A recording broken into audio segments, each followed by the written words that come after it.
اپنا بیان کر رہے ہیں، اسی سلسلے کو آگے بڑھاتے ہوئے ایک ربائی اور اس کے بعد مولانا صاحب کو دعوت خطاب کہ اہل اسلام بتائیں کہ عقیدت کیا ہے، اہل اسلام بتائیں کہ عقیدت کیا ہے، محفل میلاد پیمبر کی ضرورت کیا ہے، محفل میلاد پیمبر کی ضرورت کیا ہے، کبھی کملی کبھی زلفیں کبھی چہرے کا بیاں، کبھی کملی کبھی زلفیں کبھی چہرے کا بیاں، یہ تو سرکار کی صورت ہوئی، سیرت کیا ہے، اور سیرت بیان کریں گے جناب مولانا ماہر حسین صاحب۔ صلی اللہ علیہ محمد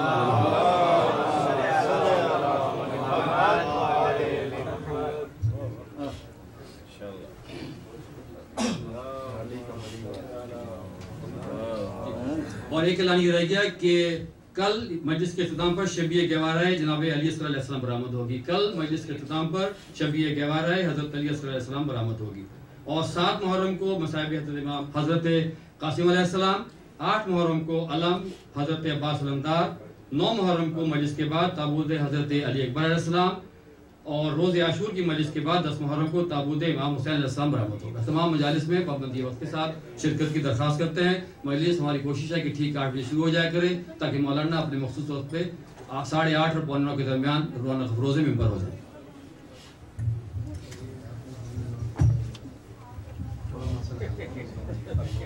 لوگوں کے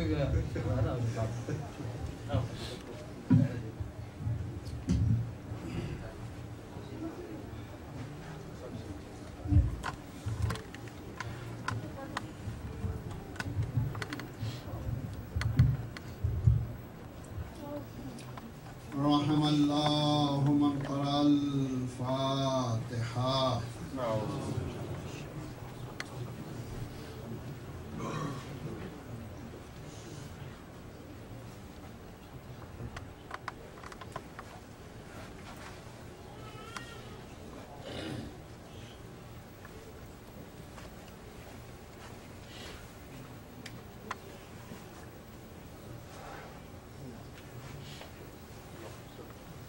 أعوذ بالله من الشيطان اللعين الرجيم،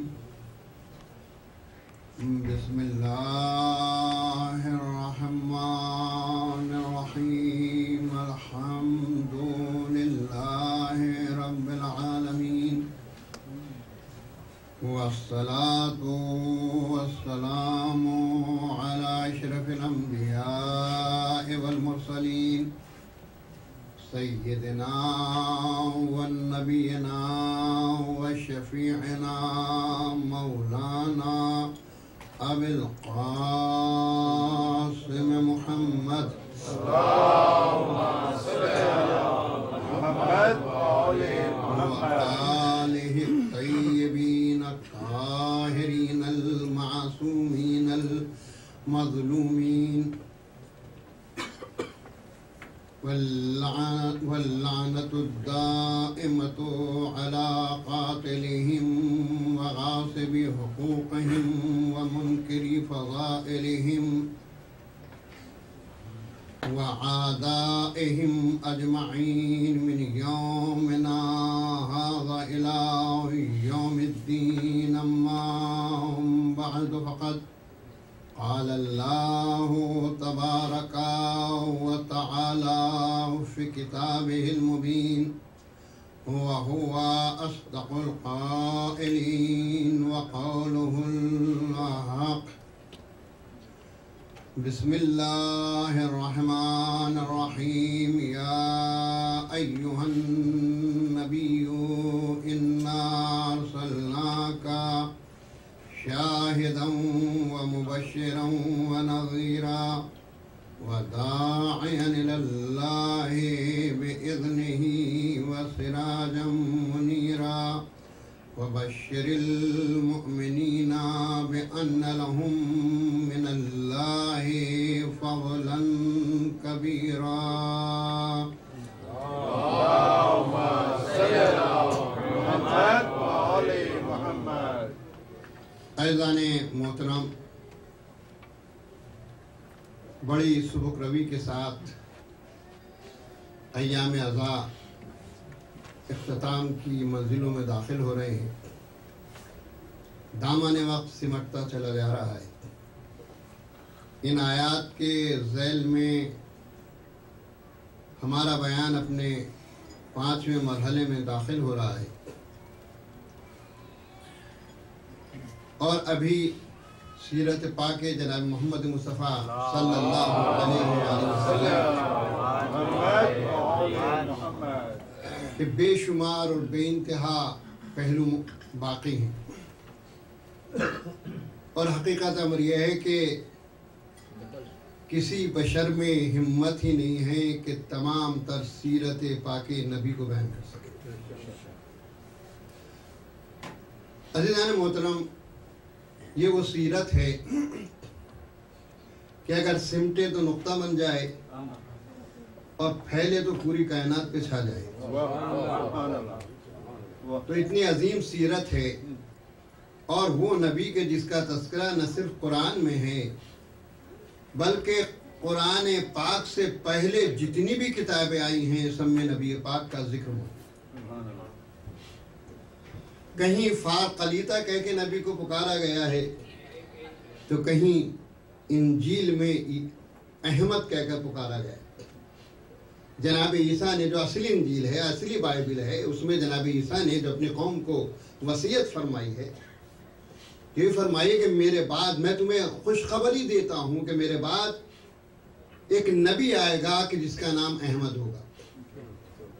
حضور، میں ایک جملے کی تشریح آپ سے کر دوں کہ جب تک عرش پر تھے تو احمد کے نام سے پہچانے جاتے تھے، یعنی حضور پاک کو احمد کہا جاتا تھا، اور جب فرش پہ آئے تو محمد کے نام سے مشہور۔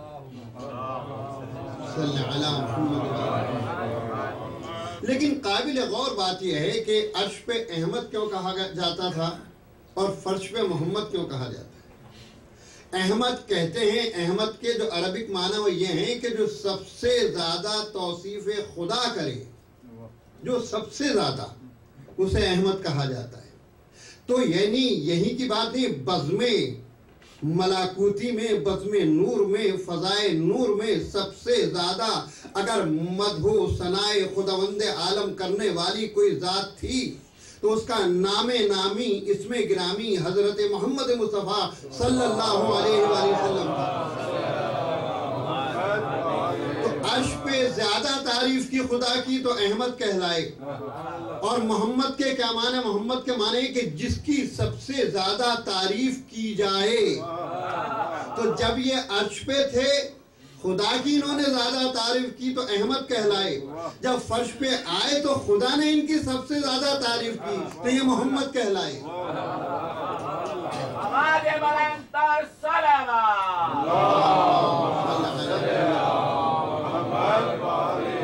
اور عزیزان گرامی، حضور پاک کا ذکر توریت میں بھی ہے، انجیل میں بھی ہے، زبور میں بھی ہے، صحف آسمانی میں بھی ہے۔ ہر نبی نے حضور پاک کا تذکرہ کیا ہے، ہر نبی نے خواہش ظاہر کی ہے کہ میں کاش نبی آخر کے زمانے میں ہوتا اور ان کی رسالت کے دور میں ان کے ہاتھ پہ بیعت کرتا۔ یہ تھی تمنا، تمام انبیاء کی تمنا۔ اور قابل غور بات یہ کہ نبی پاک کا عجب موجز نما انداز رہا ہے۔ میں نے عرض کیا تھا پوری زندگی نبی پاک کی معجزہ ہے، مگر میں ایک ہلکی سی چیز آپ سے بیان کرتا ہوں کہ ایک روز ایک یہودی مشغول تلاوت توریت تھا۔ یہ صاحب دمت الثاقبہ نے اپنی کتاب میں لکھا ہے، جیسی اس نے 2-4 ورق توریت کی تلاوت کی، ویسے اس نے ایک جگہ حضور پاک کا نام دیکھ لیا۔ دشمن نبی پاک تھا، اعلان رسالت ہو چکا ہے، جل بلا کے توریت کو بند کر دیا، نہیں پڑھیں گے۔ ٹھیک ہے، بغض ہوتا ہے ایسا، پکا بغض تھا۔ اگلے دن پھر اس نے اپنی عبادت کے بعد توریت کو کھولا، 1-2 صفحے پڑھنے کے بعد ایک کے بجائے 5 مقام پہ حضور کا نام دیکھ لیا۔ اس نے کہا ہے کل تو ایک ہی جگہ تھا، آج 5 مقامات پہ۔ اس نے پھر بند کر دیا توریت کو۔ تیسرا دن پھر ہوا، اب جو کھولا تو 12 مقامات پہ حضور پاک کا نام دیکھا، پھر غصے میں بند کر دیا۔ پھر اگلا دن ہوا تو جب کھول کے پڑھا 2-4 صفحے کے بعد تو 14 مقامات پہ۔ اس نے کہا معاملہ کیا ہے بھائی، ہر دن بڑھ رہا ہے معاملہ، پہلے دن 1، دوسرے دن 5، تیسرے دن 12، چوتھے دن 14، یہ سلسلہ، یہ پریشان حال ہوا اس نے کہا بھائی کچھ تو ہے اس نبی میں، حضور توجہ چاہتا ہوں، کچھ تو ہے نبی پاک کی ذات والا صفات میں، لہذا جا کے ملوں میں ان سے، دیکھوں تو صحیح ہے کہ یہ۔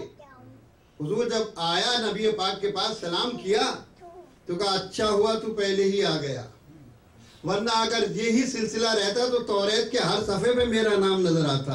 حضور توجہ، ہر صفحے میں میرا نام نظر آتا۔ یہ ہے علم محمد مصطفیٰ صلی اللہ علیہ وآلہ وسلم۔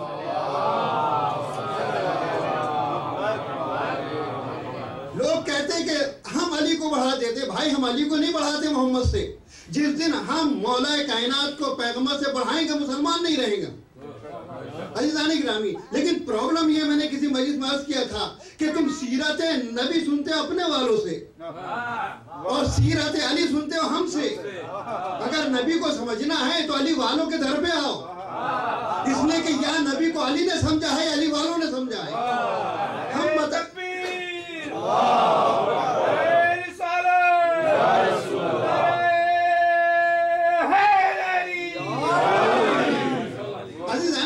ہم بتائیں گے نبی کیا ہیں، نبی کا وقار کیا ہے، نبی کی عظمت کیا ہے، نبی کا دین کیا ہے، نبی کی کتاب کیا ہے، نبی کا کردار کیا ہے، نبی کی عبادت کیا ہے، یہ ہم بتائیں گے، ہم بتائیں گے، آپ نہیں بتا سکتے، آپ کیا جانیں۔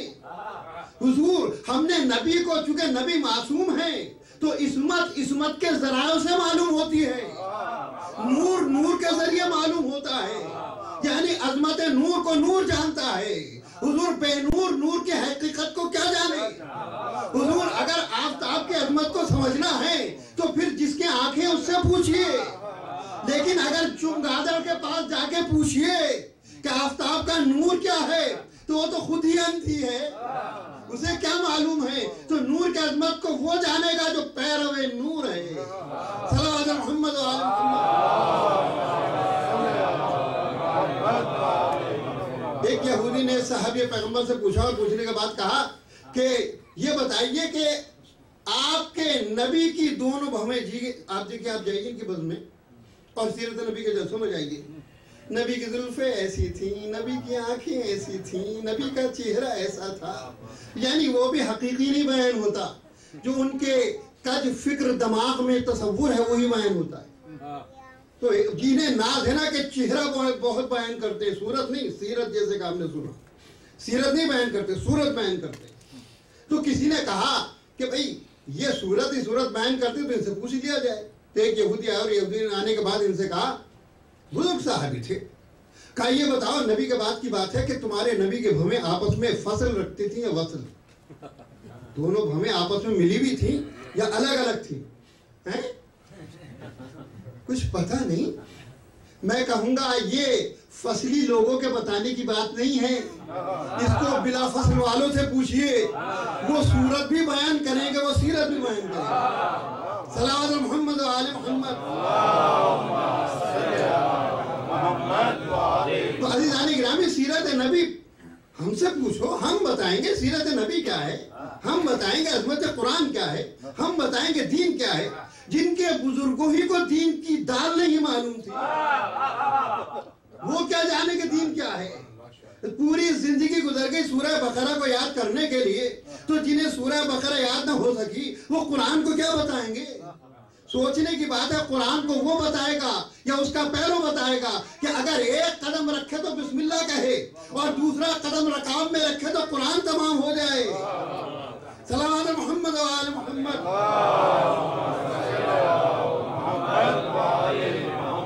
اعلان ہو رہا ہے قدرت کا، اے نبی ہم نے تمہیں گواہ بنا کر بھیجا ہے اور جنت کی خوشخبری دینے والا بنا کر بھیجا ہے، عذاب الہی سے ڈرانے والا بھیجا ہے، اللہ کی طرف دعوت دینے والا، اس کے حکم سے دعوت دینے والا بنا کر بھیجا ہے، اور آپ کو ایک روشن چراغ بنا کر بھیجا۔ یہ 5 صفتیں ہیں نبی پاک کی جو اس آیت میں بیان کی گئی، 5 صفات ہیں۔ اور اللہ نے وہ نبی کہ جس کو اتنی عظمتیں دی ہیں، تو ظاہر ہے کہ نبی کے بعد دین باقی رہے اور مسلمان رہے، کیونکہ نبی جو آئے تھے ہدایت کے لیے آئے تھے، نبی جو آئے تھے رہبری کے لیے آئے تھے، نبی جو آئے تھے صراط مستقیم پر گامزن کرنے کے لیے آئے تھے، نبی جو آئے تھے جنت دلانے کے لیے آئے تھے، نبی جو آئے تھے مرضی خدا کا پابند بنانے کے لیے آئے تھے۔ عزیزان گرامی، ایک بات میں عرض کروں، ہم نماز پڑھتے ہیں تو اس میں نیت کیا ہوتی ہے کہ ہمیں جنت ملے گی۔ ہم روزہ رکھتے ہیں تو یہ ہوتا ہے، نتیجہ یہی تو ہوتا ہے کہ ہمیں جنت ملے گی۔ ہم حج کرتے ہیں تو اس میں نیت ہوتی ہے جنت ملے گی۔ جو بھی کار خیر ہوتا ہے اس میں یعنی لاشعور میں ہمارے جنت رہتی ہے کہ نہیں رہتی؟ سوچیے آپ، تو ہماری ہر نیکی کی انتہا کیا ہے؟ جنت ہے، اور ہر برائی کی انتہا کیا ہے؟ جہنم ہے۔ تو ہر نیکی کی انتہا اینڈ جو ہوگا جنت پہ ہوگا، ہر برائی کا اینڈ جو ہوگا جہنم پہ ہوگا۔ لیکن عزیزان گرامی، آپ سنیں کہ مولا کائنات فرماتے ہیں کہ میں عبادت کو نہ شوق جنت میں کرتا ہوں، نہ عبادت شوق جنت میں کرتا ہوں، نہ خوف جہنم سے کرتا ہوں، نہ خوف جہنم میں کرتا ہوں، بلکہ میں نے تجھے لائق عبادت پایا تو میں تیری عبادت کیا کرتا ہوں۔ صلوات محمد و آل محمد۔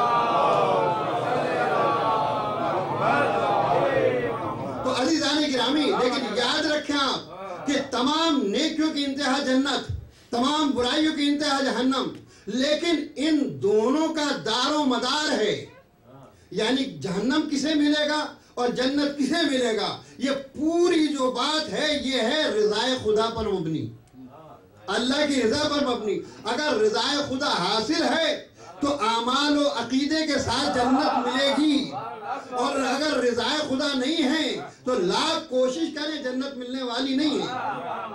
اور دیکھیے، ایک تصور ہو گیا ہے کہ ہم کچھ بھی کریں نیک اعمال ہمیں جنت میں لے جائیں گے۔ معاف کیجئے، خالی نیک اعمال سے کام نہیں چلتا، جب تک کہ نیک اعمال کے ساتھ ساتھ اچھا عقیدہ نہ ہو۔ اچھے عقیدے کے بغیر جنت ملنے والی نہیں ہے، یاد رکھیں۔ اور خالی عقیدہ بھی کافی نہیں ہے جب تک کہ نیک اعمال نہ ہو، یہ بہت ضروری ہے عزیزان گرامی۔ لیکن اگر کوئی یہ تصور کرتا ہے کہ ہم نے حج کر لیا تو کافی ہے، ہم نے نمازیں پڑھ لی تو کافی ہے، ہم نے زکوٰۃ دے دی تو کافی ہے، یہ کافی نہیں ہے جب تک کہ عقیدہ صحیح نہ ہو۔ عقیدہ صحیح نہ ہو، عقیدہ ضروری ہے۔ نبی پاک جناب محمد مصطفیٰ صلی اللہ علیہ وسلم آپ نے فرمایا کہ اگر کوئی شخص، حدیث رسول جسے تمام لوگوں نے لکھا ہے، اگر کوئی شخص 1000 سال تک نمازیں پڑھتا رہے، 1000 جہاد کرے میرے ساتھ ساتھ، 1000 حج کرے میرے ساتھ ساتھ، اور کوہ ابو قبیس کے برابر یعنی زکوٰۃ دے دے، سونا ہو جائے تو اتنا سونا زکوٰۃ میں دے دے، اور صفا و مروہ کے درمیان حالت احرام میں مر جائے، تو خدا کی قسم جنت میں نہیں جا سکتا اگر ولایت علی ابن ابی طالب کا قائل نہیں ہے۔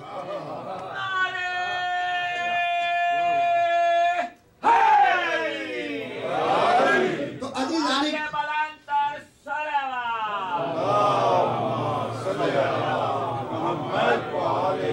تو وہ نبی کے جسے سراج منیر بنا کر بھیجا ہے، وہ نبی کے جسے شاہد بنا کر بھیجا ہے، وہ نبی جسے بشیر بنا کر بھیجا ہے، وہ نبی جسے نذیر بنا کر بھیجا ہے، تو قرآن کریم میں انسان کو راہ راست پہ رکھنے کے لیے حکم آیا ہے ہمارے اور آپ کے لیے، اطیعوا اللہ و اطیعوا الرسول و اولی الامر منکم، اطاعت کرو اللہ کی، اطاعت کرو رسول کی، اطاعت کرو ان کی جو صاحبان امر ہیں اور تمہیں میں سے۔ حضور مزے کی بات ہے، اطیعوا اللہ، اطاعت کرو اللہ کی، وَأَطِيعُوا الرَّسُولَ، و اطاعت کرو رسول کی، وَأُولِي الْأَمْرِ مِنْكُمْ۔ دیکھیے، قابل غور بات ہے، قبلہ موجود ہے، اطیعوا اللہ، اللہ کی اطاعت کرو، پھر اس کے بعد یہ بھی تو کہا جا سکتا تھا اطیعوا اللہ والرسول وَأُولِي الْأَمْرِ مِنْكُمْ، ایک ہی اطاعت کافی تھی، لیکن نہیں، اللہ کے لیے تنہا ایک ورڈ یوز کیا، اطیعوا اللہ، پھر اس کے بعد دوسرا اطیعوا اللہ وَأَطِيعُوا الرَّسُولَ، اطیعوا اللہ وَأَطِيعُوا الرَّسُولَ، یعنی اطاعت کرو اللہ کی اور اطاعت کرو رسول کی۔ اس کا مطلب یہ ہے کہ اطاعت خدا اور اطاعت رسول میں فرق ہے، فرق ہے، یعنی خدا کی اطاعت کرنا ہے بحیثیت رب، بحیثیت خدا، بحیثیت اللہ، اور رسول کی اطاعت کرنا ہے بحیثیت نمائندہ خدا، بحیثیت نبی خدا، بحیثیت ہادی، بحیثیت رہبر. اور حضور اب تیسری اطاعت اگر نبی سے الگ ہوتی تو لفظ اطیع اللہ اطیع پھر استعمال ہوتا، لیکن یہاں استعمال نہیں ہوا ہے، یہاں واو کے ساتھ ذکر کر دیا ہے. یعنی قرآن بتانا چاہتا ہے کہ جس طریقے سے جیسے اطاعت رسول کی کرنا ہے بالکل ویسے ہی صاحبان امر کی بھی اطاعت کرنا ہے. عزیزان کوئی فرق نہیں ہے ان میں کوئی فرق نہیں ہے. پھر تو ایک تو اطاعت رسول کے لیے لفظ اطاعت آیا ہے اور ایک لفظ اتباع قرآن میں آیا ہے. قل ان کنتم تحبون اللہ فاتبعونی. اے پیغمبر ان سے فرما دیجئے کہ اگر یہ اللہ ان سے کہہ دیجئے کہ اگر تم اللہ سے محبت کرتے ہو تو میرا اتباع کرو، میرا اتباع کرو. اگر تم میرا اتباع کرو گے تو اللہ بھی تم سے محبت کرنے لگے گا. حضور توجہ چاہتا ہوں، ایک طرف ان کا دعویٰ ہے کہ محبت کرتے ہیں تو اللہ نے کہا محبت کرتے ہو تو دلیل چاہیے. دلیل کیا؟ اتباع پیغمبر. اب میں یہاں روک کے آپ کو کہتا ہوں ذرا تھوڑی خشک گفتگو ہے لیکن تر بھی میں کر دوں گا، بے فکر رہیے. تھوڑا سا ذرا آپ کو خاموش کر کے حلق کو ذرا آپ کے آسانی ہو جائے.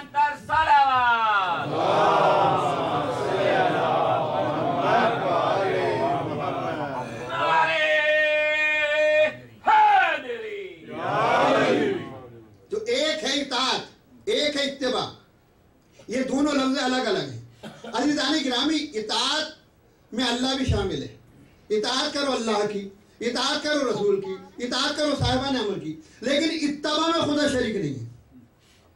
قل ان کنتم تحبون اللہ، ان سے کہہ دیجئے کہ اگر تم اللہ سے محبت کرتے ہو فاتبعونی تو میرا اتباع کرو، یعنی نبی کا اتباع کرو. تو یہاں اطاعت میں تو خدا شامل لیکن اتباع میں خدا شامل نہیں ہے. حضور توجہ چاہتا ہوں. اب اطاعت تو ہو جائے گی کیسے؟ قرآن ہے اللہ کا کلام. اطاعت کا معنی کیا ہے کہ حکم آیا آپ نے مان لیا. میں نے کہا کہ بھائی ایک گلاس پانی دے دیجیے، آپ نے لا کے دے دیا، یہ ہو گئی اطاعت. یہ ہو گئی اطاعت کہ بات کا ماننا، حکم کا ماننا، یہ ہے اطاعت.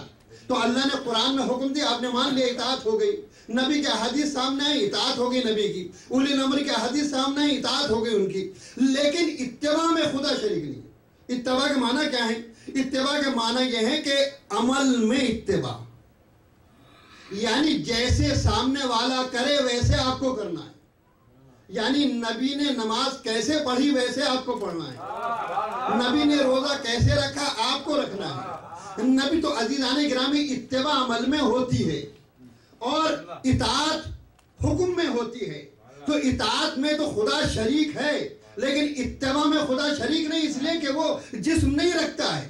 لیکن عزیزان گرامی ایک بات میں یہاں کہنا چاہتا ہوں کہ اتباع کا حکم اور اطاعت کا حکم کیا ٹیمپریری تھا؟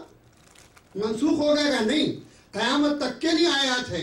تو اطاعت کے لیے تو مسئلہ ہے کہ قرآن ہے تو اطاعت ہوتی رہے گی، حدیث نبی ہے تو اطاعت ہوتی رہے گی، حدیث معصوم ہے تو اطاعت ہوتی رہے گی. لیکن اتباع کیسے کریں؟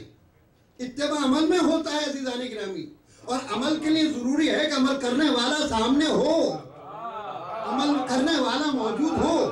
تو یا تو یہ کہیے کہ حکم اتباع ختم ہو گیا، کہیے کہا نہیں ختم تو نہیں ہوا ہے.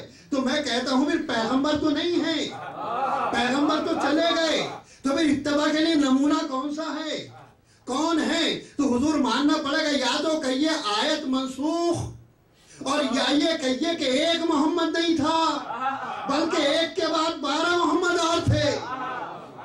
اور عزیزان گرامی یہ یاد رکھیں تو نبی پاک نے اپنے بعد 12 آئینے چھوڑے، 12 آئینے چھوڑے. عزیزان گرامی یاد رکھیں آپ کہ آئینے چھوڑے نبی نے 12، اور اس میں اپنی تصویر دیکھی تو کبھی نبی نے سلو کی تصویر دیکھی تو حسن نظر آ گئے، کہیں شجاعت کی تصویر دیکھی علی نظر آ گئے، کہیں شہادت کی تصویر دیکھی حسین نظر آ گئے، عبادت کی تصویر دیکھی زین العابدین نظر آ گئے، اور علم کی عظمتوں کی تصویر دیکھی باقر العلوم نظر آ گئے، صداقت کی تصویر دیکھی امام صادق نظر آ گئے، کلمہ غیث کی تصویر دیکھی امام کاظم نظر آ گئے، رضا الہی کا مجسمہ دیکھا علی رضا نظر آ گئے، تقوی کو دیکھا محمد تقی نظر آ گئے، طہارت کو دیکھا امام نقی آ گئے، لشکر کی شان کو دیکھا امام عسکری نظر آ گئے، غیب کے انداز کو دیکھا امام مہدی نظر آ گئے.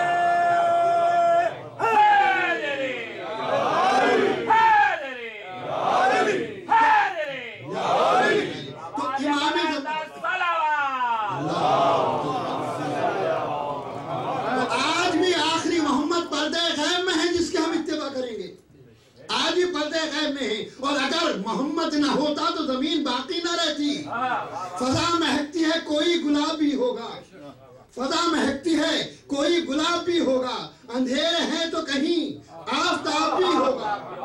فضا مہکتی ہے کوئی گلاب بھی ہوگا، اندھیرے ہیں تو کہیں آفتاب بھی ہوگا۔ دلیل حجت قائم ہے خود زمین کا وجود، دلیل حجت قائم ہے خود زمین کا وجود، تراب ہے تو کہیں بوتراب بھی ہوگا۔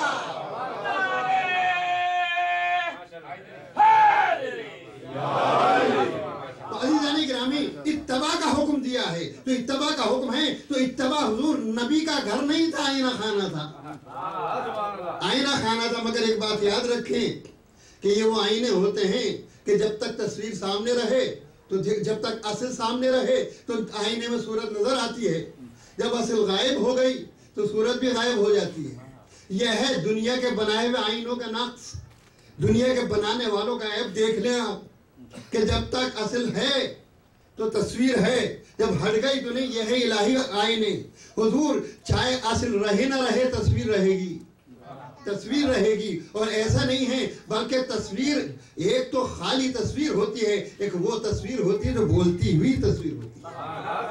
صلوات محمد و آل محمد۔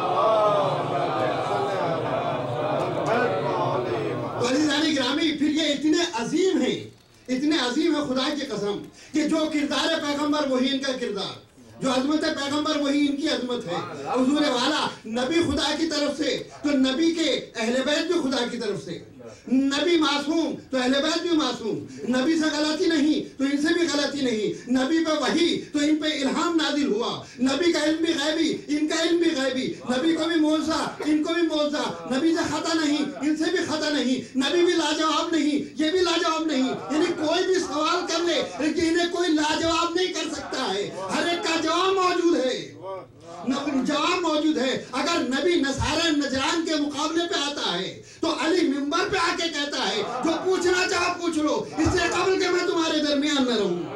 صلوات محمد و آل محمد۔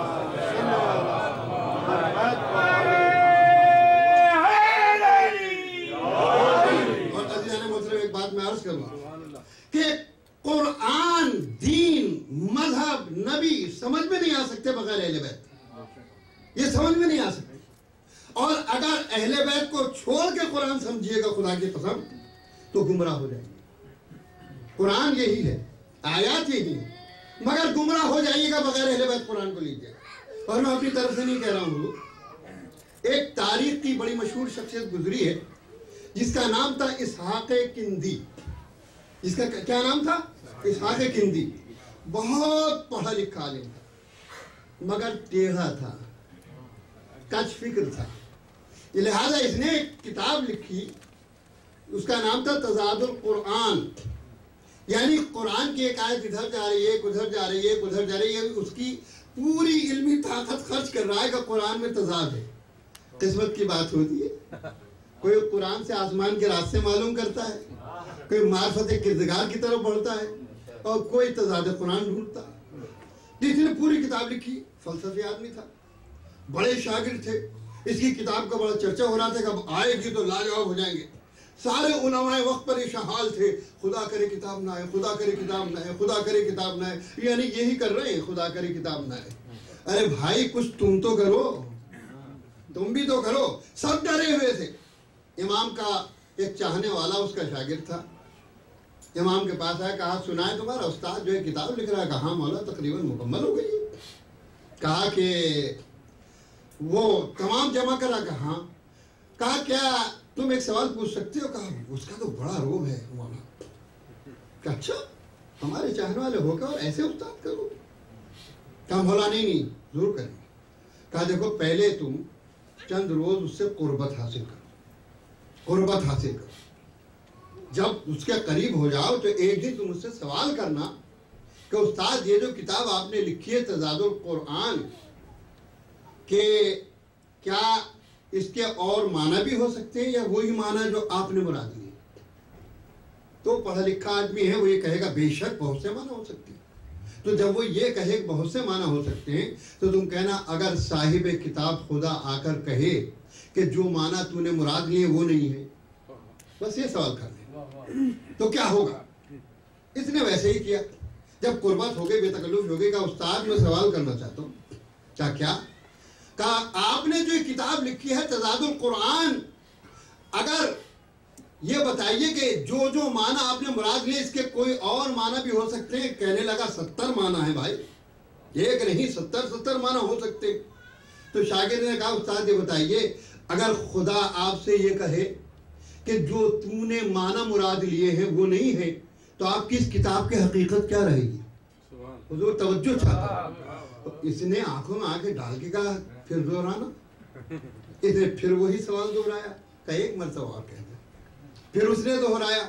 اس کے بعد استاد کہتا ہے قسم کھا کے کہا یہ تیرا سوال ہے. توجہ سے آتا ہوں. قسم کھا کے کہا یہ تیرا سوال ہے. میں تجھے بھی جانتا ہوں، تیرے علم کو جانتا ہوں، تیرے عقل کو جانتا ہوں، تیرا استاد ہوں، تیرا میں استاد ہوں، بتائے تیرا سوال ہے. اس نے مسکرا کے کہا امام حسن عسکری علیہ السلام. وہ کہتا خدا کی قسم یہ بات ان کے علاوہ کسی بھی ناقص ذہن میں نہیں آ سکتی. اس کے بعد کہا میری کتاب کو لاؤ. کتاب آئی، کہا ماچس لاؤ. ماچس لائی گئی اور وہی کتاب کو جلا دیا. وہی کتاب کو جلا دیا. کہا کیوں جلا رہے ہو؟ کہا میں نہیں چاہتا ہوں کہ میری غلط کتاب سے دنیا گمراہ ہو. حضور توجہ چاہتا ہوں، امام براہ راست نہیں گئے تھے.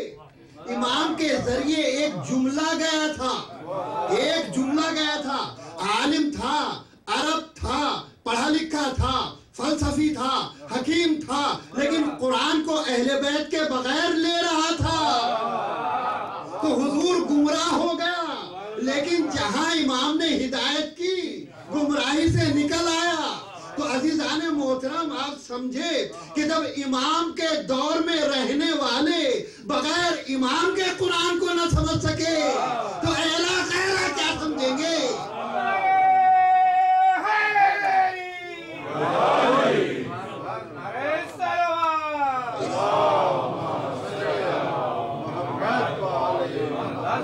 عزیزان محترم تو حقیقت امر یہ ہے کہ قرآن وہی ہے، آیات وہی ہیں، سورے وہی ہیں، پارے وہی ہیں، لیکن قرآن کو سمجھنے کے لیے نبی کے بعد در علی پر آنا پڑے گا. اگر در علی پر آ کر لوگے تو قرآن سمجھ میں آ جائے گا، اور اگر در علی کو چھوڑ دیا تو پھر نبی بھی چھوٹے خدا بھی چھوٹا، کچھ ملنے والا نہیں ہے. ابن عباس جو کہ مفسر قرآن کہے جاتے ہیں، ابن عباس کہ سارے مسلمانوں کی آپ تفاسیر اٹھا کے دیکھ لیں، میرا چیلنج ہے، کوئی تفسیر ایسی نہیں ملے گی جس میں ابن عباس سے احادیث نقل نہ کی ہے. امام المفسرین کہا جاتا ہے اور بہت ہی احترام کیا جاتا ہے دونوں فرقوں میں، بلکہ تمام فرقوں میں اسلام کے. ابن عباس کا بزم علی سجی ہوئی ہے، شاگرد ہیں مولا کے، ساری باتیں ہیں، بزم علی سجی ہوئی ہے. اور ایک گروہ آیا مولا کے پاس، یا علی ہم گناہگار ہیں، ہم گناہگار ہیں، اپنی خطا پہ پشیمان ہیں. کہا جاؤ استغفار کرو، اللہ تمہارے گناہوں کو معاف کر دے. وہ گروہ چلا گیا. ابن عباس نقل کرتے ہیں. اس کے بعد دوسرا گروہ آیا، کہا یا علی اولاد نہیں ہے، اس کے اولاد نہیں ہے، لہذا کیا کریں؟ کیا استغفار کرو. وہ گروہ چلا گیا. تیسرا گروہ آیا، کہا یا علی نہریں سوکھ گئی ہیں، نہروں میں پانی نہیں ہے، کیا کریں؟ کہا استغفار کرو. اب ابن عباس دیکھ رہے ہیں، ایک آیا تو اس سے بھی استغفار، دوسرا ہے اس سے بھی استغفار، تیسرا ہے اس سے بھی استغفار. اب یہ پہلو بدلنا ہے. اب چوتھا گروہ آیا، اس نے کہا یا علی قحط سالی پڑ گئی ہے، باغوں میں پھل نہیں ہے، فصل نہیں آ رہی ہے، ہم بھوکے مر جائیں گے، کیا کریں؟ کیا استغفار کرو. جب یہ چوتھا گروہ چلا گیا تو ابن عباس سے اب برداشت نہیں ہوا. کہا مولا یہ بتائیے آپ کہ جو گناہگار ہے اپنے کا استغفار کرو، لاولد ہے کا استغفار کرو، نہریں سوکھ گئی کا استغفار کرو، کہا باغات میں پھل نہیں ہے کا استغفار کرو. آخری ماجرا کیا ہے؟ سب کو ایک ہی لاٹھی ساتھ دیا. یہ انہوں نے نہیں کہا، میں ابن عباس کا جملہ نہیں ہے، یہ خیال ہے. تو سب کو ایک لاٹھی سے ہاتھ دیا. عزیزان گرامی اس کے بعد مولا نے مسکرا کے کہا, حضور توجہ چاہوں گا, مولا نے مسکرا کر تم نے قرآن پڑھا ہے؟ ابن عباس سے مولا فرما رہے, یہ انہی کا حق تھا کہ ابن عباس تم نے قرآن پڑھا ہے؟ کہا مولا روز پڑھتا ہوں. کہا سورہ نوح پڑھا ہے؟ کہاں پڑھا ہے؟ کہا سورہ نوح میں خدا فرماتا ہے کہ اگر تم سچے دل سے اللہ کی بارگاہ میں استغفار کرو گے تو خداوند عالم تمہارے گناہوں کو معاف کر دے گا, تمہیں اولاد کی نعمت دے گا, تمہارے لیے نہروں کو جاری کر دے گا, تمہارے باغات میں پھلوں کو دوبارہ بھیج دے گا. یہ کہا جیسے ہی مولا نے قرآن کی آیات پڑھنا شروع کی, جملہ دیکھے ابن عباس کا, کہتے ہیں یا علی پڑھا تو بہت مرتبہ ہے, پڑھا تو بہت مرتبہ ہے, لیکن آپ سے سننے کے بعد ایسا لگ رہا ہے کہ ابھی قرآن نازل ہو رہا ہے. دیکھا آپ نے کہ جب ابن عباس جیسے صحابی کے لیے کہ جسے لوگ امام المفسرین مانتے ہیں, بغیر علی کے قرآن جو ہے سمجھ میں نہیں آتا, تو پھر کسی اور کے لیے کیسے ہو جائے گا؟ صلوات محمد و آل محمد. تو عزیزان گرامی, حقیقت امر یہ ہے کہ نبی کو سمجھنا ہے تو اہل بیت کے ذریعے نبی سمجھ میں آئیں گے, اور یہی وجہ ہے کہ خداوند عالم نے اہل بیت کی نشاندہی کی ہے. شان اہل بیت دیکھیں آپ, اہل بیت کی شان یہ ہے کہ جو نبی کی شان ہے وہ اہل بیت کی شان ہے, بس فرق یہ ہے کہ وہ نبی ہیں اور یہ ان کے جانشین ہیں. یہ فرق اپنے مقام پہ ہے عزیزان گرامی, لیکن شان دیکھیں آپ کہ جیسے نبی کا انداز ہے وہی اہل بیت کا انداز ہے. اور ہمیں تو ایسا نظر آتا ہے کہ اہل بیت کا کبھی کبھی تو اللہ انتظار کرتا ہے کہ یہ عمل کریں اور ہم آیت بھیجیں. حضور توجہ چاہتا ہوں, کبھی تو یہ نظر آتا ہے یہ عمل کریں ہم آیت بھیجیں, اور کبھی اہل بیت کا انداز یہ نظر آتا ہے حکم خدا آئے تو ہم عمل کریں. تو حضور یہ حکم خدا کے انتظار میں رہتے ہیں اور خدا ان کے عمل کے انتظار میں رہتا ہے. شان دیکھیں آپ, شان دیکھیں اہل بیت کی عظمت کا اندازہ لگائیں تو دیکھیں آپ کہ سائل سوال کر رہا ہے کہ میں فقیر ہوں, مجھے کچھ دو. بزم رسالت کے پروانے جو ہیں نماز میں رسول کے ساتھ مشغول ہیں, اور میرا مولا متقیان اگلی صف میں ہے جو پیغمبر کے پیچھے نماز پڑھ رہا ہے. سائل نے کہا اے اہل مسجد مجھے کچھ دو, کوئی جواب نہیں آیا چونکہ نماز ہو رہی تھی. پھر کہتا ہے اہل مسجد ہمیں کچھ دو, پھر کوئی جواب نہیں آیا. پھر کہا اے اہل مسجد, جب تیسری مرتبہ ہوئی تو کہا اے خدا گواہ رہنا. حضور توجہ چاہتا ہوں, اے خدا گواہ رہنا میں تیری بارگاہ سے خالی ہاتھ جا رہا ہوں. حضور میں تیری بارگاہ سے خالی ہاتھ جا رہا ہوں. اب جو اس نے غور کیا تو ید اللہ کی انگلی کو حرکت ہوئی, ید اللہ کی انگلی کو حرکت ہوئی. حضور دیکھنے والا بھی بڑا باریک بھی تھا, اتنی صفحے چیرنے کے بعد نگاہ گئی تو علی کی انگلی پہ گئی. توجہ چاہتا ہوں, علی کی انگلی ہلی, دیکھا کہ علی دے رہے بڑھا آگے, اور علی کی انگوٹھی نکال لی اور واپس چلا گیا. توجہ چاہتا ہوں میں, واپس چلا گیا. ادھر نبی نے السلام علیکم ورحمت اللہ وبرکاتہ کہا, اور نماز کے بعد جیسے مصافحہ کیا نبی نے مسکرا کے کہا علی مبارک ہو, علی مبارک ہو, آئے ولایت آئی ہے تمہارے لیے, آئے ولایت آئی تمہارے لیے. ادھر زکات گئی, ادھر سے آیت آئی. توجہ چاہتا ہوں کیا سسٹم ہے, الہی سسٹم. عزیزان محترم, اس انگوٹھی کے بارے میں بیان کیا گیا ہے, روایت میں آیا ہے کہ یہ وہ انگوٹھی تھی جو مولا نے زکات میں دی ہے. یہ وہ انگوٹھی تھی جو حضرت سلیمان کے پاس تھی, اور حضرت سلیمان اس میں نقش خصوصی تھے, اس کا اشارہ کرتے تھے. تو جن انس تمام کے تمام جناب سلیمان کے پابند ہو جاتے تھے, ہوا مسخر ہو جاتی تھی, لوگ تابع ہو جاتے تھے, تمام حکومت ان کے اس انگوٹھی کے اشارے پہ چلتی تھی. مولا نے زکات میں انگوٹھی نہیں دی ہے بلکہ حکومت سلیمان کو زکات میں دیا ہے. حضور توجہ چاہتا ہوں, ٹھہرے رہیے گا, قدردانی کیجیے گا. حضور زکات کے معنی کیا ہے؟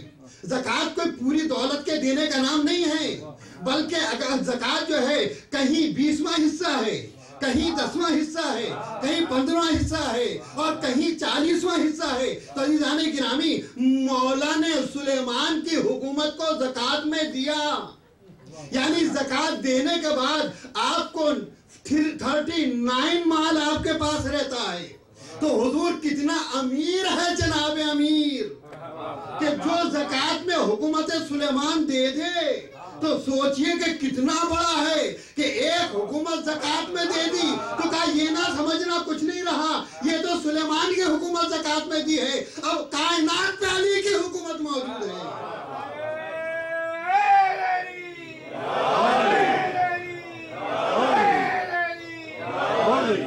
تو عزیزان گرامی تو یہ ہیں وہ اہل بیت کہ جن کا عمل جو ہے اتنا عظیم ہے کہ قرآن کریم ان کے عمل کو اپنے زینت دیتا ہے, اور ان کا عمل قرآن کی شان کو بڑھاتا ہے.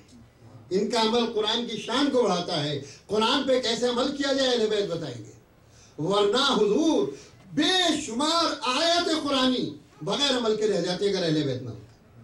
قرآن نے کہا کہ یہ اتنے بہادر ہیں. جنرلی بات ہے کہ میدان میں سیسا پلائی ہوئی دیوار کے طریقے سے جم جایا کرتے ہیں. حضور والا پوری تاریخ اسلام اٹھا کے بتائیں آپ مجھے, کون اتنا سورما اصحاب پیغمبر میں گزرا ہے جو کسی جنگ میں چھوڑ کے نہ گیا ہو اور سیسا پلائی ہوئی دیوار کے طریقے سے رہا ہو بغیر کسی تعصب کے. میں پوچھنا چاہتا ہوں, میں کچھ نہیں کہتا, تمہاری تاریخ بتائیں کون ہے. حضور سوائے علی کے کوئی نظر نہیں آئے گا, صرف علی نظر آئیں گے کہ چاہے وہ مارکہ بدر ہو یا احد ہو یا خیبر ہو یا خندق ہو, ہر میدان میں مرد میدہ بنا نظر آتا ہے. اس کا نام ہے علی ابن ابی طالب علیہ السلام.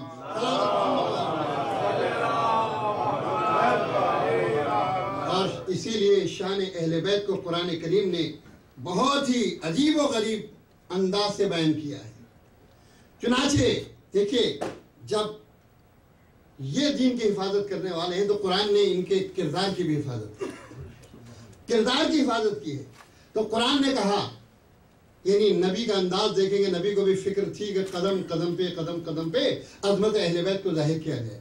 لیکن دیکھیے ایک بات میں آپ سے عرض کروں کہ نبی نے جہاں عظمت اہل بیت کو بتایا ہے وہاں ساتھ ہی ساتھ یہ بھی بتایا ہے کہ اگر اہل بیت نہ ہوں گے تو کیا ہوگا.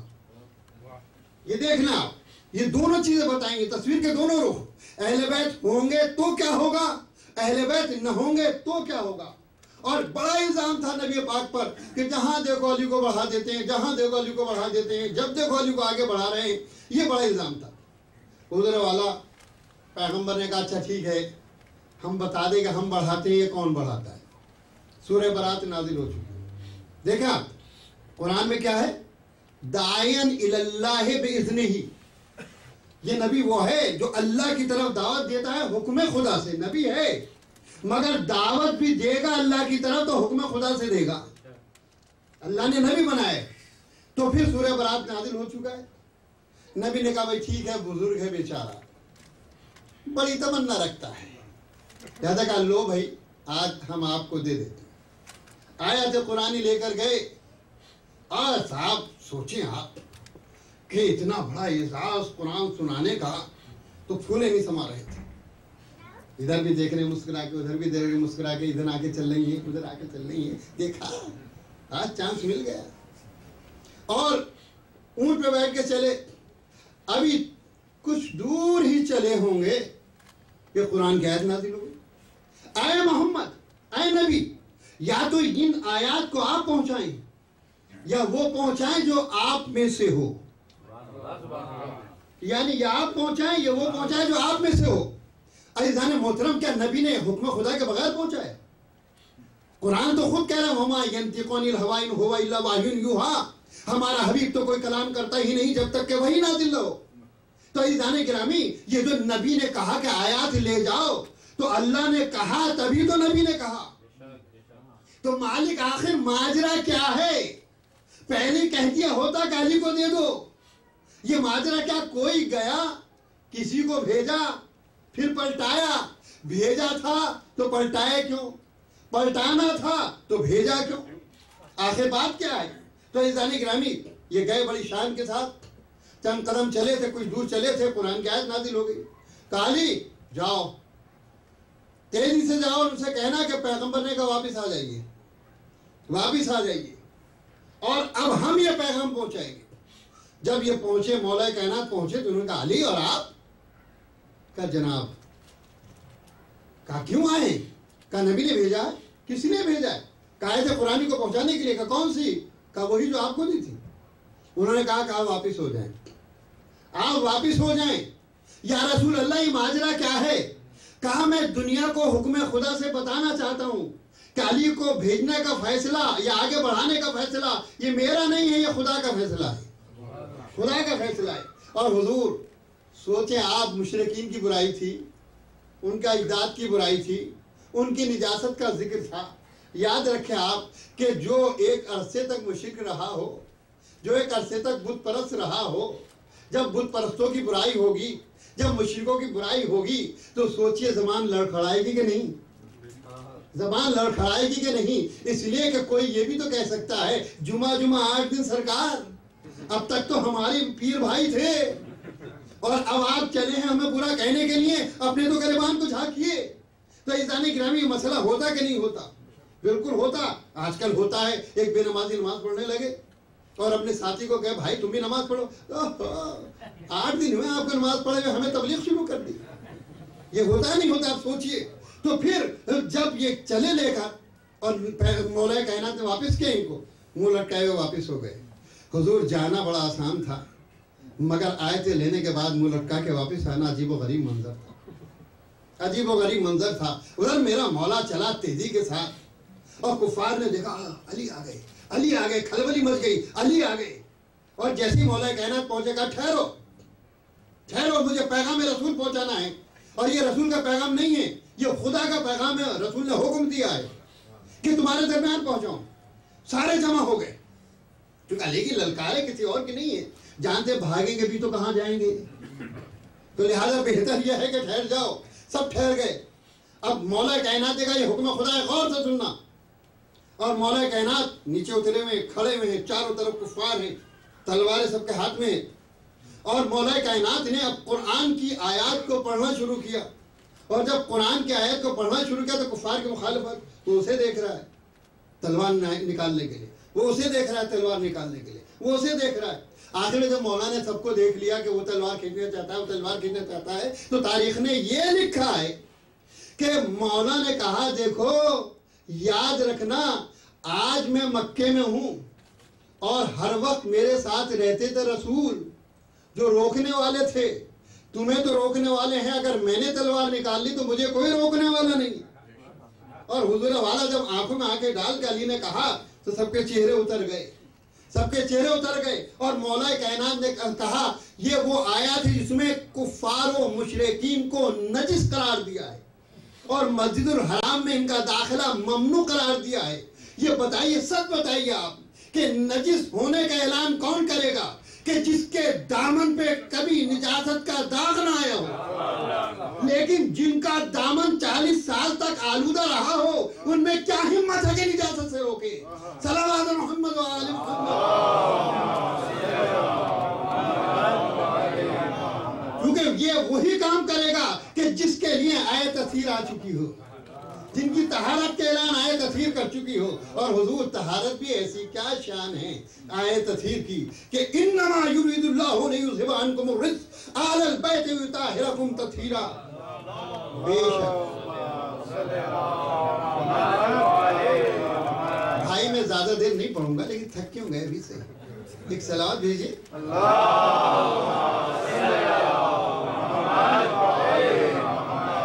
گرامی آیت تطہیر جو ہے نازل ہوتی ہے کہ بے شک اللہ کے ارادے اس کے سوا کچھ نہیں ہے کہ اہل بیت رسول تم سے ہر قسم کی نجاست کو دور رکھے اور ویسا پاک و پاکیزہ بنائے کہ جیسا پاک و پاکیزہ بنانے کا حق ہے. حضور توجہ چاہتا ہوں, میں حدیث قصہ نہیں پڑھوں گا پوری, لیکن میں آپ کو روک کے کہتا ہوں کہ دیکھیے کیا کردار کی یکسانیت اور کیا عظمت نبی ہے. کہ آپ جانتے ہیں کہ جس وقت کے پیغمبر اسلام آئے بی بی کے گھر میں, کعبے جی میں ذرا ضعف محسوس کر رہا ہوں, چادر یمانی لے آؤ. حضور چادر آپ جانتے ہیں یوزولی کتنی بڑی ہوتی ہے, نبی اوڑھ کے بیٹھ لیٹ گئے, امام حسن آئے, امام حسین آئے, مول آئے, سب داخل ہو گئے. حضور چادر تھی کوئی تھان تو نہیں تھا پورا, لیکن جو بھی جا رہا ہے چادر میں آ رہا ہے. جو بھی جا رہا ہے چادر میں آ رہا ہے، یہاں تک کہ پانچوں کے پانچوں جمع ہو گئے اور پھر بھی چادر میں گنجائش ہے، اور اتنی گنجائش ہے، سوچیں آپ چادر میں گنجائش ہے تو حضور والا مجھے کہنے دیجئے نبی معجز نما تھے تو چادر بھی معجز نما تھی، چادر بھی معجز نما تھی۔ عزیزان محترم، تو جناب پیغمبر اسلام لیٹے، مگر ایک جملہ میں آپ سے بتاتا ہوں کہ امام حسن آئے تو کیا کہا؟ پیغمبر کی خوشبو محسوس کر رہا ہوں۔ امام حسین آئے تو کیا کہا؟ پیغمبر کی خوشبو محسوس کر رہا ہوں۔ مولا علی آئے تو کیا کہا؟ پیغمبر کی خوشبو محسوس کر رہا ہوں۔ حضور امام حسن تک تو بات ٹھیک تھی کہ نبی تھے، لیکن امام حسین کو کیا کہنا چاہیے تھا؟ بھائی کی اور پیغمبر کی خوشبو محسوس کر رہا ہوں۔ مولا کو کیا کہنا چاہیے تھا؟ اپنے بیٹوں کی اور پیغمبر کی خوشبو محسوس کر رہا ہوں۔ مگر ہر ایک کہہ رہا ہے پیغمبر کی خوشبو، ہر ایک کہہ رہا ہے پیغمبر کی خوشبو۔ ڈاکٹر موجود ہیں، ہر جسم کی خوشبو الگ الگ ہوتی ہے، آپ چیک کر لیں، 5 بچے، پانچوں کے جسم کی خوشبو الگ الگ ہوتی ہے، لیکن آخر یہ ہر ایک نے کیوں کہا پیغمبر کی خوشبو؟ حضور توجہ چاہتا ہوں، ہم تھک گئے تھے رہتے رہتے گھر پہ مولانا کے، تو مولانا کہنے لگے بھائی کہ مولانا آج آپ کو گھمایا جائے۔ میں نہ تھکا ہوں اور نہ یہ واقعہ ہے۔ تو بہرحال مولانا نے فرمایا کہ چلیے ہم آپ کو لے کے جاتے ہیں، تو لہذا مولانا ہمیں کسی پارک میں لے کے گئے اور جہاں مختلف قسم کے گلاب کھلے ہوئے تھے، تو اب بہترین گلاب تھا۔ مولانا نے ایک پھول مجھے دیا، سن کے بتائیے کائے کی خوشبو ہے، میں نے کہا گلاب کی۔ مولانا نے 5 دیے، کائے کی خوشبو ہے، میں نے کہا گلاب کی۔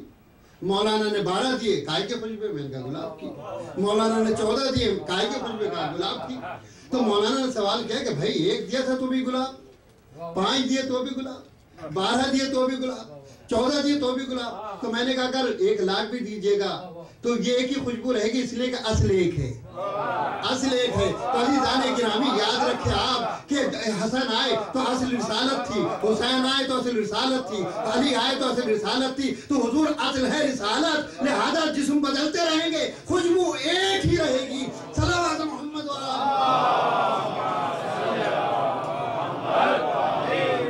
اب جب یہ جمع ہو گئے، حضور جب یہ جمع ہو گئے، چادر کے اندر جمع ہو گئے، تو پھر فخر شروع ہو گیا۔ نہ میں نے زمین کو بنایا، نہ میں نے آسمان کو بنایا، نہ میں نے ستاروں کو بنایا، نہ میں نے قمر بنایا، نہ شمس بنایا، نہ دریا بنائے، نہ دریا میں چلنے والی کشتیاں بنائیں۔ میں نے جو کچھ بھی بنایا ان کے صدقے میں بنایا جو چادر میں جمع ہے۔ حضور والا یہ کون کہہ رہا ہے؟ یہ خدا کہہ رہا ہے۔ کہاں کہہ رہا ہے؟ بزم ملائکہ میں کہہ رہا ہے۔ کس کا قصیدہ ہے؟ نبی کا اور نبی کے اہل بیت کا قصیدہ ہے۔ حضور ذاکر کون ہے؟ خدا ہے۔ توجہ چاہوں گا، ذاکر کون ہے؟ خدا ہے۔ سننے والے کون ہیں؟ ملائکہ ہیں۔ ذکر کس کا ہے؟ نبی و علی کا ہے، اہل بیت کا ذکر ہے۔ عزیزان گرامی جب ملائک سن رہے تھے تو کیا بول بھی رہے تھے؟ بول بھی رہے تھے۔ اگر آپ میری تقریر میں بولنا شروع کریں تو یہ بے ادبی ہے کہ نہیں؟ تو حضور جو کچھ ملائک پڑھتے تھے، حکم خدا جب نازل ہو رہا تھا، اعلان ہو رہا تھا، تو ملائک خاموش تھے، تسبیح ترک کر دی تھی، قیام چھوڑ دیا تھا حکم خدا سے، سجدے چھوڑ دیے تھے۔ سارے لوگ ذکر محمد و آل محمد کو سن رہے تھے۔ اللہ اپنا ذکر چھڑوا کے ذکر محمد و آل محمد کرا رہا ہے۔ وہ توجہ چاہتا ہوں، ذاکر ہے خدا، سننے والے ہیں ملائکہ۔ اب ہمیں نہ کہنا کہ ذکر اہل بیت کیوں کرتے ہو، ہم ذکر اہل بیت کرتے ہیں۔ ذکر نبی و آل نبی کرنا سنت خدا ہے، اور ذکر اہل بیت کا سننا سنت ملائکہ ہے۔ تو جس کی فطرت پاک ہے وہ ذکر کرے گا بھی اور ذکر کو سنے گا بھی۔ حضور درد اسے ہوگا کہ جس کا کہیں سے گڑبڑی ہوگی۔ عزیزان گرامی آپ اندازہ لگا لیں، چہرے میں سارے لوگ مجمع موجود ہو، علی کا نام لے دیجئے، علی کا ذکر کر دیجئے، اگر چہرے کھلنے لگے تو علی والا ہے، اور کہیں سے نفاق ہوگا تو چہرہ لٹک جائے گا۔ ذکر علی عجیب و غریب جادو ہے کہ نہ دل مومن میں چھپتا ہے، نہ دل منافق میں چھپتا ہے۔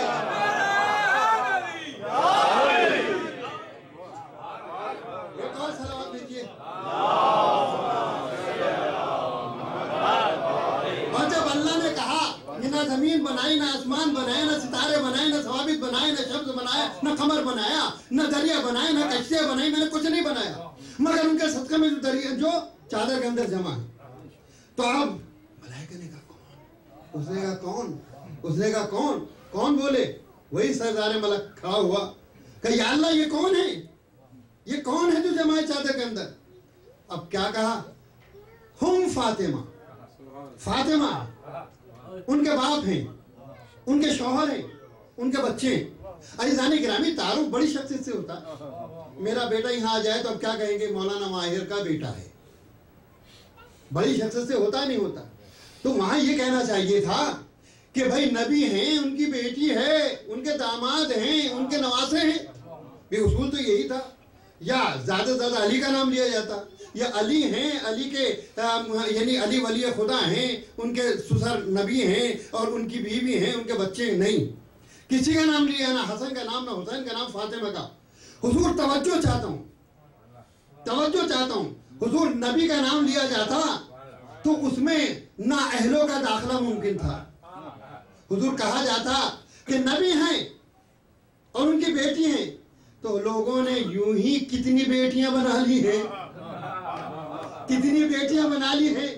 تو پھر اگر یہ اعلان ہو جاتا تو اب تو 3 بنائی ہیں، اس کے بعد 30 ہو جاتی۔ عزیزان گرامی، تو نہ اہل نہ داخل ہو، اس لیے نبی کو نہیں وسیلہ بنایا۔ پھر جب بیٹیاں ہوتی تو داماد بھی ہو جاتے، جب داماد ہوتے تو نواسی نواسا بھی ہو جاتے۔ عزیزان گرامی، تو نبی کو ذریعہ نہیں بنایا، نہ اہل آ جائیں گے، منافق داخل ہو جائیں گے۔ اگر نبی کے ذریعے تعارف کرایا جاتا، علی کے ذریعے ہوتا، تو حضور علی کی ساری اولاد معصوم نہیں ہے۔ توجہ چاہوں گا، علی کے بچے جو ہیں، بیٹے جو ہیں، بہت سے غیر معصوم ہیں۔ 2 ہی تو حسن حسین معصوم ہیں، لہذا غیر معصوم داخل ہو جاتے۔ حسن کو بنایا جاتا تب بھی ہی ہوتا، امام حسین کو ذریعہ بنایا جاتا تب بھی ہی ہوتا۔ فاطمہ وہ مرکزی عصمت ہے، فاطمہ وہ مرکزی عصمت ہے کہ چاروں طرف سے عصمت کے رشتے ہیں۔ فاطمہ معصوم، ابوہا معصوم، بالوہا یعنی شوہر معصوم، بنوہا معصوم، سب معصوم ہیں۔ یعنی فاطمہ اس عصمت کا نام ہے کہ جسے جس طرح دیکھو گے معصوم نظر آئیں گے۔ صلوات محمد و آل محمد۔ لیکن حضور والا ایک بات میں کہہ رہا ہوں کہ آخر یہ کیا وجہ ہے کہ جبریل پوچھ رہے کون ہیں؟ بھائی آپ معصوم ہیں، آپ روز آتے ہیں، ان میں کون نیا ہے؟ کون نیا ہے؟ نبی کے پاس تو آپ روز وہی لاتے ہیں، علی کے پاس کبھی خیبر میں آ جاتے ہیں، کبھی خندق میں آ جاتے ہیں، کبھی شب ہجرت آ جاتے ہیں، ہر وقت تو۔ اور علی تو آپ کو استاد ہے جانے پہچانے۔ اور حسن حسین کسی کا جھولا جھلاتے ہیں، کسی کو گود میں کھلاتے ہیں، فاطمہ کی چکی پیسنے کے لیے آ جاتے ہیں۔ آخر کون نیا ہے جبریل بتاؤ؟ تو حضور جبریل حیران ہیں، پوچھ رہے ہیں کون ہے۔ میں مثال دیتا ہوں، بہترین ہائی پاور 2000 پاور کے بلب ہیں، اور آپ نے ایک ادھر ایک ادھر ایک ادھر چاروں کونوں میں 12 بلب لگا دیے۔ میں نے کہا کتنے؟ 1 2 3 4 12۔ اور نے فوراً نکل کے بتا دیا 12۔ میں نے کہا سارے بلبوں کو ایک فوکس میں لگا دیا جائے، ایک جگہ جمع کر دیا جائے۔ اور میں نے کہا اب کن کے بتائیے؟ آپ نے غور کیا، 1 2 آنکھیں بند، کیونکہ اب سارا نور جمع ہو گیا، آنکھیں چکا چوند ہو گئی۔ اب آپ تعداد نہیں جان رہے، شناخت نہیں کر رہے۔ کیوں حضور؟ کہا میں نے کہا بھئی ابھی تو بتا رہے تھے، اب کیا ہو گیا؟ تو آپ نے کہا پہلے نور الگ الگ تھا، اب نور جمع ہو گیا ہے۔ تو جبریل ملے تھے، الگ الگ نور سے ملے تھے، ایک جگہ نہیں ملے تھے، چادر میں سب جمع ہو چکے تھے۔ جبریل نے بار بار دیکھا، سمجھ میں نہ آیا، آخر میں پوچھا کون ہے؟ صلوات محمد و آل محمد۔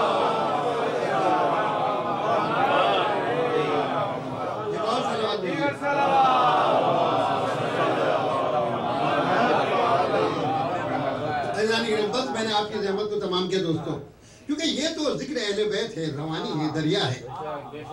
ہم تو بالکل ایسے ہیں عزیزان گرامی کہ ذکر اہل بیت کر کے اپنے کو ذاکروں میں شمار کرتے ہیں، ورنہ ہماری کوئی حیثیت نہیں۔ حقیقت یہ کہ جس کا ذکر خدا کرے پھر کوئی بھی کرتے رہے، ان پہ کیا فرق پڑتا ہے؟ بھئی ہم تو نقل ذکر کرتے ہیں، نقل کرتے ہیں عزیزان گرامی۔ کوئی کہے گا پھر آپ کو شوق کیا ہوا جب آپ ذکر نہیں کر سکتے؟ تو حضور میں بتاتا ہوں آپ سے، جب حضرت یوسف کو بیچا جانے لگا اور تمام تاجر آ گئے اور سب نے مال لگانا شروع کر دیا، تو ایک ضعیفہ بھی آ گئی جو سود کاتا کرتی تھی، چند لٹیں تھیں۔ تو کہا تو کیوں آئی ہے؟ کہا یوسف کو خریدنے کا۔ کیا ہے؟ کہا یہ لٹیں ہیں، سود کی چند ہے. کہا تو دیکھ رہے کتنے مالدار مالدار لوگ ہیں, سونے کی بازی لگانے کے لیے سب تیار ہیں, ایک پلڑے میں سونا رکھا, تو کہاں یہ؟ کہ میں جانتی ہوں کہ میں اس قابل نہیں ہوں, مگر میرا نام کم از کم یوسف کے خریداروں میں تو آ جائے گا. تو عزیزان گرامی, ہم جانتے ہیں کہ ذکر اہل بیت ہم کر ہی نہیں سکتے ہیں. ممبر پہ آ کے نام اہل بیت اس لیے لیتے ہیں کہ اہل بیت کے ذاکروں میں ماہر کا شمار بھی ہو جائے. سلام علی محمد و آل محمد. عزیزان گرامی, اہل بیت کا ذکر, دیکھیے میری عادت ہے کہ آپ کو شعر ضرور سناتا ہوں.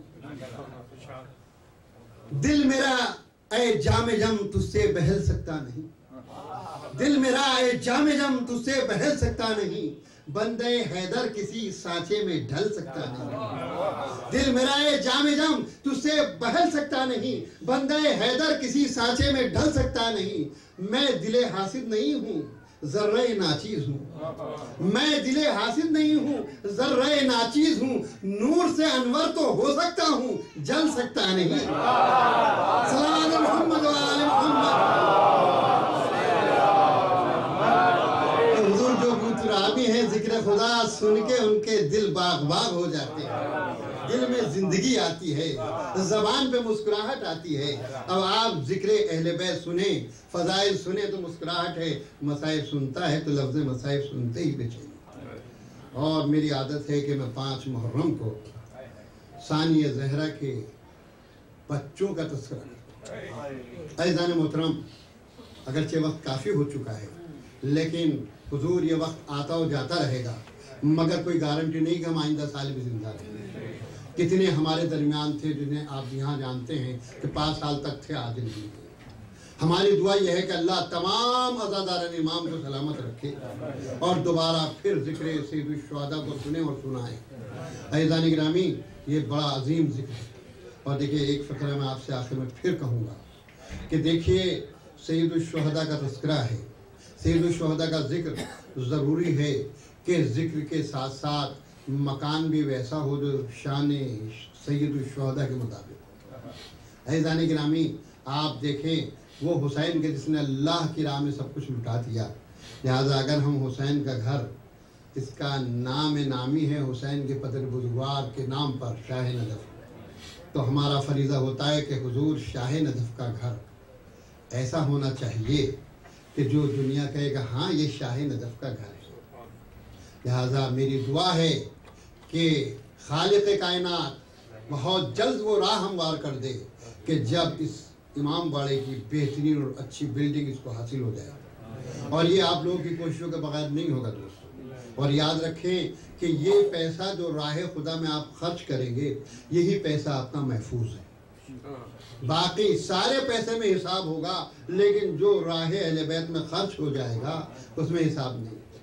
نبی پاک نے کہا کہ آج میں اپنے اصحاب کا امتحان لوں گا, اصحاب کا امتحان لوں گا, تو سب کو کچھ درہم دیے, عمار کو بھی دیے, مقداد کو بھی دیے, ابو ذر کو بھی دیے اور سلمان کو بھی دیے. کہا کہ حساب لوں گا, شدید دھوپ ہے, پتھر گرم ہے. کہا عمار چاہو جا کے بتاؤ. انہوں نے کہا حضور آپ نے اتنے درہم دیے, میں نے اتنے سے فلاں چیز خریدی, سے فلاں چیز خریدی, سے فلاں چیز خریدی, ختم ہو گئے تھے. کہا مقداد تم آؤ, مقداد نے بھی ایسے بیان کیا. ابو ذر تم آؤ, انہوں نے بیان کیا. سلمان تم آؤ, سلمان گئے. کہا یا رسول اللہ آپ نے مجھے 10 درہم دیے, سب راہ خدا میں دے دیے, یہ کہہ کے اترا, یہ کہہ کے اترا ہے. نبی مسکرائے, سلمان تم بڑے ذہین ہو, تم نے سب کچھ بچا بھی لیا اور حساب بھی آسان کر لیا.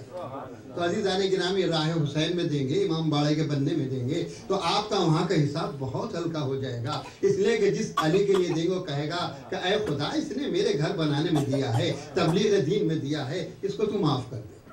تو عزیزان گرامی, مولا تو وہ ہے کہ دشمن بھی آئے تو اسے دیا ہے. تو چاہنے والے اگر کچھ دیں گے تو مولا کیا آپ کے پیسے کو یوں ہی رکھ لے گا؟ وہ تو 1 کے بجائے لاکھ دینے والا ہے. تو لہذا آپ دیکھیں تو دیکھیے گا کہ مولا آپ کو بدلے میں کیا دیتے ہیں, آپ تصور بھی نہیں کر سکتے. صلوات محمد و آل محمد.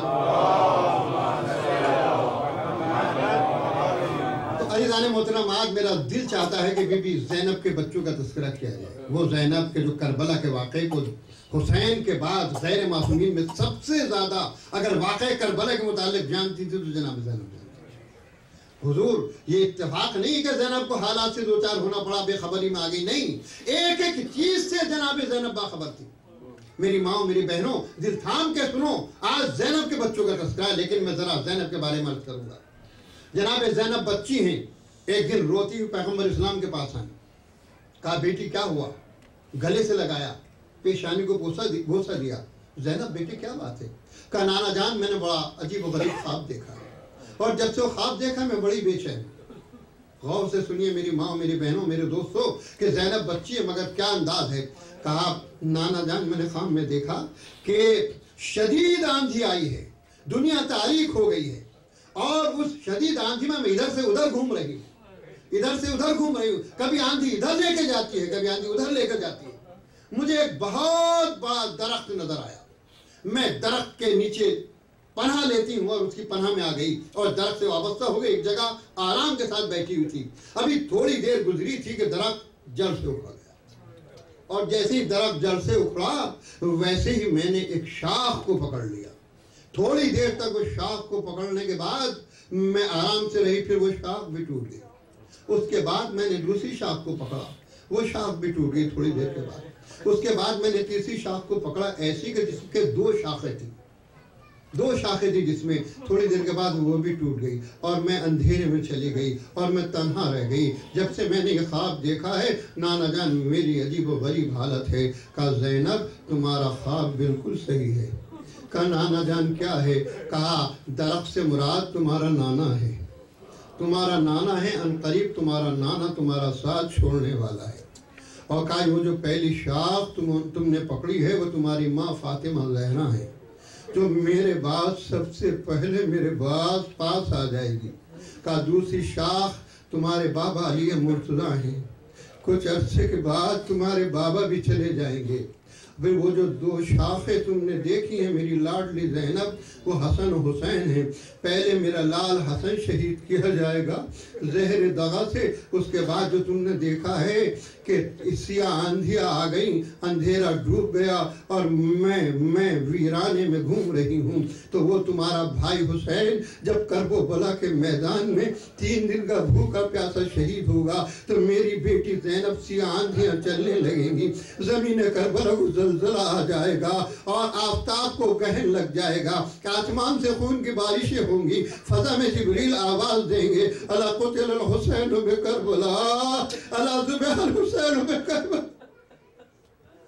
اجرکم اللہ، خدا آپ کو کسی غم میں نہ رلائے. تو زینب وہ تھی کہ جنہیں پورا واقعہ کربلا پہلے سے معلوم تھا، پیغمبر سب کچھ بتا چکے تھے. میدان کربلا میں زینب آ چکی ہیں. دوستو روز عاشور آ چکا ہے، ایک ایک شہید جا رہا ہے. کبھی انصار گئے شہید ہو گئے، کبھی اصحاب گئے شہید ہو گئے. اب رشتہ داروں کی باری آئی. جناب زینب نے اون محمد کو بلایا، خبردار بنی ہاشم کی کسی فرد سے پہلے اگر تم نہ گئے تو میں تمہارا کبھی دودھ نہ بخشوں گی. جاؤ اور جا کر اپنے ماموں سے اجازت لو. دونوں بیٹے آئے، آنے کے بعد ہاتھ جوڑ کر امام کی خدمت میں آئے، سلام کیا. ماموں جان مرنے کی اجازت دے دیجئے، عزاداروں نہ سنا جائے گا. حسین نے سر سے لے کے پیر تک دیکھا، کہنے لگے ہائے مالک اب وہ وقت آ گئے کہ بہن اپنے گھر کو حسین کے لیے اجاڑ رہی ہے. ہائے ہائے جناب زینب کا یہ پیغام سنتے ہی حسین رونے لگے. اللہ اللہ کہا کوئی ماموں کیسے کر سکتا ہے کہ اپنے بھانجوں کو اپنے سامنے مرنے کے لیے بھیج دے اور اپنے ہاتھوں سے بہن کا گھر اجاڑ دے. جاؤ زینب سے کہنا صبر سے کام لیں. بچے آئے، سر کو یعنی چہرہ لٹکا ہوا ہے، سر جھکا ہوا ہے. زینب نے کہا تمہیں کیا ہو گیا ہے؟ تمہاری رگوں میں حیدر کرار کا خون دوڑ رہا ہے، تمہاری رگوں میں جعفر طیار کا خون دوڑ رہا ہے. ددیال اور ننیال کی طرف سے تمہیں شجاعت ملی ہے اور تم جاتے نہیں ہو، آخر وجہ کیا ہے؟ دونوں شہزادے رونے لگے. اماں ماموں جان اجازت نہیں دیتے.